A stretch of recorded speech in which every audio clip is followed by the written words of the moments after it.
নমস্কাৰ পোনপ্ৰথমতে আপোনালোক সকলোলৈ জ্ঞানম ইডুকেয়াৰ ইউটিউব চেনেললৈ মোৰ ফালৰ পৰা আন্তৰিক অভিনন্দন লগতে ৱেলকাম জনাইছোঁ। এইটো এটা শিক্ষামূলক প্ৰেৰণামূলক আৰু এণ্টাৰটেইনমেণ্ট দিব লগা চেনেল হয় আৰু এই চেনেলটোৰ জৰিয়তে আপোনালোকৰ শিক্ষাৰ্থীসকলৰ বিষয়বস্তুৰ জ্ঞানৰ লগতেও সাধাৰণ জ্ঞানৰ ধাৰণা আমি সন্নিৱিষ্ট কৰিম। আপোনালোকে চেনেলটো ছাবস্ক্ৰাইব কৰিব, লাইক কৰিব, কমেণ্ট কৰিব। কিবা যদি বেয়া বা কিবা বুজি নোপোৱা কথা থাকে আমাক সুধিব পাৰিব বা আমাৰ কিবা ক'ব ভুল কথাও আমি আপোনালোকৰ লগত ব্যক্ত কৰিব পাৰোঁ, সেইটো শুধৰাই দিব আৰু শ্বেয়াৰ কৰিব। ধন্যবাদ।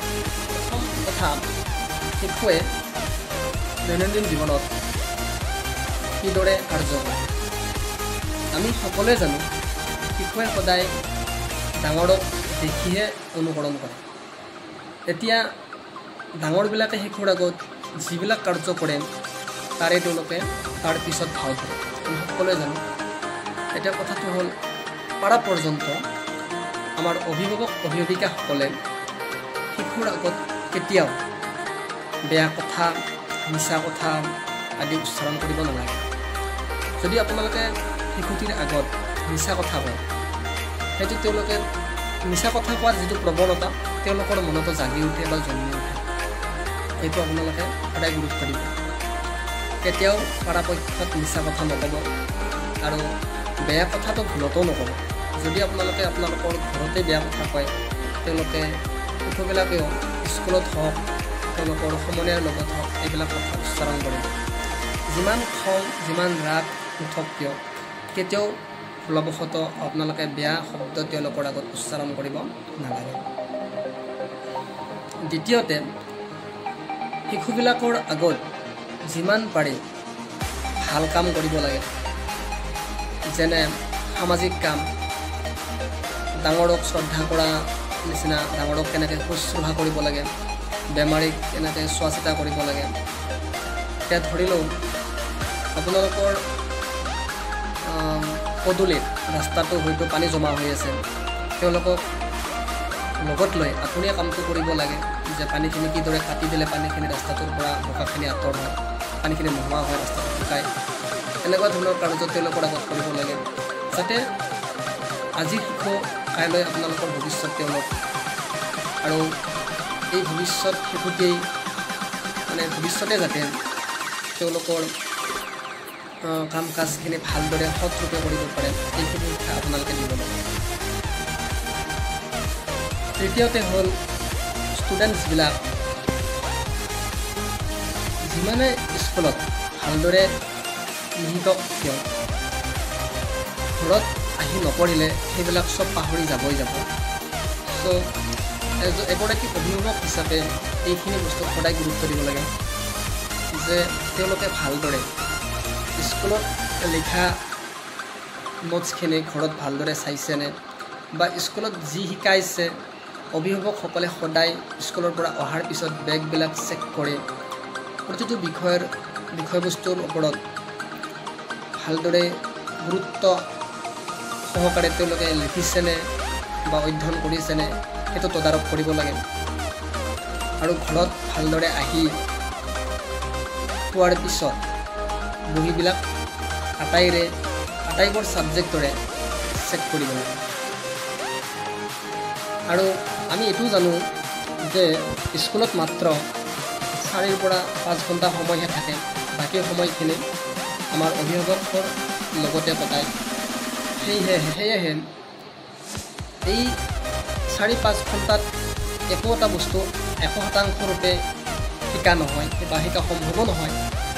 সেয়েহে অভিভাৱকসকলে স্কুলৰ শিক্ষাটোৰ ওপৰত যি শিকিছে সেইটো ভালদৰে গুৰুত্ব দিব লাগে। চতুৰ্থ হৈছে কথাটো মোবাইল। আৰু মোবাইল বৰ্তমান যুগত প্ৰধান সমস্যা হৈ পৰিছে শিক্ষাৰ্থীসকলৰ কাৰণে। আৰু নতুন প্ৰজন্মৰ ক্ষেত্ৰতো বহুত ডাঙৰেই সমস্যা আমাৰ অসমত হৈ পৰিছে। হয়, আমি সকলোৱে জানো যে মোবাইলত পজিটিভৰ লগতে নিগেটিভ দুয়োটা দিশে সামৰি আছে। কিন্তু সমস্যাটো হৈছে ক'ত আমাৰ অভিভাৱক আৰু শিক্ষাৰ্থীসকলে মোবাইলৰ পজিটিভ আৰু নিগেটিভ দিশ দুয়োটা যিটো দিশ এই দুয়োটা দিশ চিনাক্তকৰণৰ ক্ষেত্ৰত অলপ অসুবিধাৰ সন্মুখীন হৈছে। অভিভাৱকসকলেও হয়তো পাহৰি গৈছে যে মোবাইলৰ পজিটিভ দিশ কোনটো, বা শিক্ষাৰ্থীসকলেতো তেওঁলোকে কেনেকৈ জানিব। এইবিলাক সমস্যা হ'ব গৈ আছে। বৰ্তমান যুগত মোবাইলৰ নিচাই সকলোকে আৱৰি ধৰিছে। মই কোৱা নাই যে মোবাইল চাব নালাগে, মোবাইল চাব লাগে, কিন্তু শিক্ষাৰ্থীসকলক অভিভাৱকসকলে পজিটিভ দিশৰ ভিডিঅ'সমূহ বা যিকোনো ডকুমেণ্টছ বা যিকোনো গুগলতে হওক বা ইউটিউবতেই হওক তেওঁলোকক চাব দিব লাগে, যাতে তাৰ পৰা কিবা এটা তেওঁলোকে শিকিব পাৰে। গঠনমূলক ভিডিঅ'সমূহ চাব দিব লাগে, যাতে তাৰ পৰা কিবা এটা তেওঁলোকে ক্ৰিয়েটিভিটি ক্ৰিয়েট কৰিব পাৰে। আৰু এটা আমি দৈনন্দিন জীৱনত দেখি থকা ঘটনা এটা আপোনালোকৰ আগত ক'ব খুজিছোঁ যে বৰ্তমান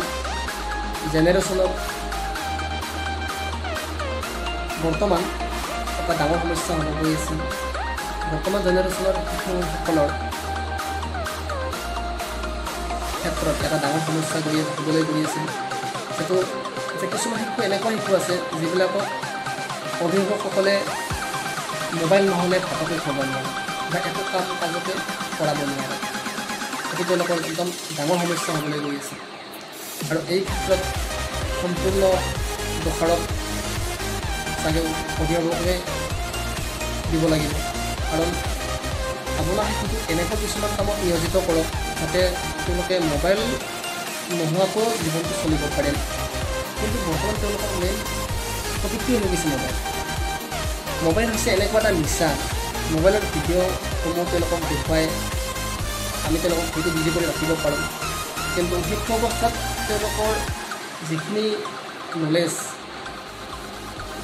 মানে আগবাঢ়িব লাগে, হ'ব লাগে বা বিকাশ হ'ব লাগে, সেইখিনি যদি মোবাইলত ইউটিলাইজ কৰে তাৰ পিছৰ কালচোৱাত তেওঁলোকে কিন্তু একো এটা ভাল বস্তু ভালদৰে শিকিব নোৱাৰিব। সেয়েহে এই অভিভাৱকসকলক মই আঁতৰ অনুৰোধ, আমাৰ চেনেলটোৰ জৰিয়তে আঁতৰ অনুৰোধ কৰিছোঁ যে আপোনালোকে আপোনালোকৰ শিশুটিক মোবাইলৰ যিটো নিচা তাৰ পৰা উদ্ধাৰ কৰক আৰু ভালদৰে সুশিক্ষা দিয়াৰ কাৰণে চেষ্টা কৰক। ধন্যবাদ।